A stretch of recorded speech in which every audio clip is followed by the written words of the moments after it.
Jadi apa sih metode yang paling cocok dalam membentuk akhlak peserta didik? Nah, pertama, metode yang paling cocok dalam membentuk akhlak peserta didik yaitu metode keteladanan. Kenapa harus metode keteladanan? Karena metode keteladanan merupakan metode yang paling utama dalam membentuk aspek moral dan akhlak peserta didik. Mengingat guru merupakan figur pertama dalam pendidikan, baik dari tingkah lakunya, kesopanannya, tata bicaranya, dan lain sebagainya yang akan ditiru oleh peserta didik. Oleh karena itu, keteladanan merupakan faktor yang sangat penting dalam menentukan baik buruknya akhlak peserta didik. Nah, kemudian yang kedua itu ada metode pembiasaan. Seperti contohnya melaksanakan sholat duha dan sholat zuhur berjamaah. Hafalan Al-Quran bagi siswanya berupa hafalan-hafalan surat pendek untuk meningkatkan kefasihan dalam membaca Al-Quran dan lain sebagainya. Nah, kemudian yang ketiga itu adalah metode nasihat. Nasihat merupakan hal penting yang tidak dapat ditinggalkan dalam pembentukan akhlak anak didik. Dalam pendidikan Islam, nasihat sebagai sarana pembentukan keimanan, mempersiapkan moral spiritual dan sosial anak. Sebab nasihat dapat membukakan anak pada hakikat sesuatu dan mendorongnya pada situasi yang luhur.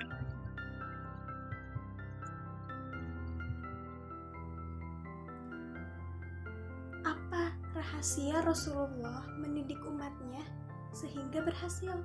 Nah, cara yang pertama adalah Rasulullah menerapkan empati dan kasih sayang. Empati dan kasih sayang, kemudian ambisi terhadap keberhasilan umatnya. Cara mendidik Rasulullah itu dilandaskan dengan empati dan kasih sayang. Kemudian ambisi. Apa sih ambisi Rasulullah kepada umatnya? Yaitu hanya satu.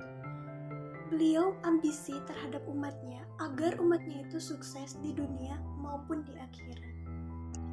Seperti ada dalam dalil Al-Quran tentang suri tauladan dari Nabi Muhammad SAW. A'udzubillahi minasyaitonirrajim. Bismillahirrahmanirrahim. Laqad kana lakum fi Rasulillahi uswatun hasanatun liman kana yarjullaha wal yawmal akhir wa dzakarallaha katsira. Artinya, sungguh pada diri Rasulullah benar-benar ada suri teladan yang baik bagimu, yaitu bagi orang yang mengharap rahmat Allah dan kedatangan hari kiamat serta yang banyak mengingat Allah. Kedua adalah berkata benar dan dapat dipercaya. Semua yang disampaikan Rasulullah SAW itu adalah kebenaran. Beliau tidak pernah menyampaikan apa yang tidak diwahyukan kepadanya, dan seharusnya sebagai seorang pendidik, sifat seperti inilah yang harus dimiliki oleh seorang pendidik maupun pengajar. Nah, yang ketiga apa tuh? Nah, yang ketiga adalah berjuang tanpa pamrih. Rasulullah SAW tidak pernah memikirkan sedikit pun imbalan atas pengajaran yang diberikan kepada sahabatnya. Nah, lalu apa saja sih metode yang dilakukan Rasulullah SAW dalam mengajarkan kepada para sahabatnya agar mereka berhasil? Yang pertama itu adalah metode halakoh atau metode lingkaran.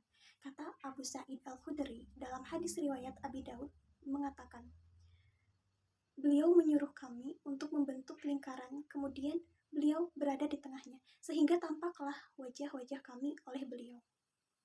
Yang selanjutnya ada metode diskusi, ceramah, kisah, teladan, penugasan, dan perumpamaan.